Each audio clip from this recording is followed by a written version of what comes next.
ఇది అల్లం పచ్చడి అండి. టిఫిన్లో వేసుకొని తింటాను, చాలా బాగుంటుంది.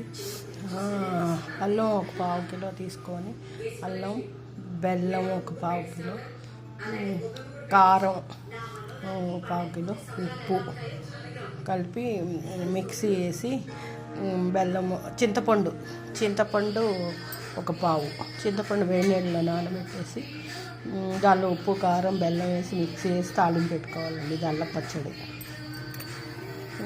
ఇది వంకాయ పచ్చడి.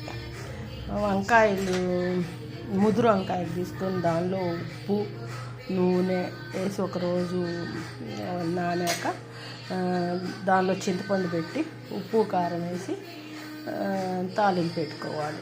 ఇది వంకాయ పచ్చడి.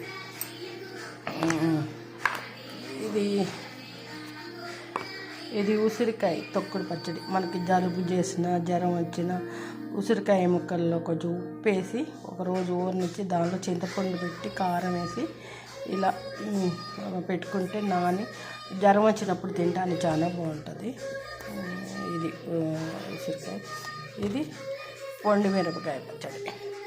ఈ పొండిమిరకాయల్లో ఉప్పు వేసి మిక్సీ వేసి దానిలో చింతపండు పెట్టేసి ఇలా స్టోర్ చేసుకొని టమాటా పచ్చడి పెట్టుకోవచ్చు, గోంగూర పచ్చడి పెట్టుకోవచ్చు, దొండకాయ పచ్చడి పెట్టుకోవచ్చు. 4 రకాల పచ్చళ్ళు అండి.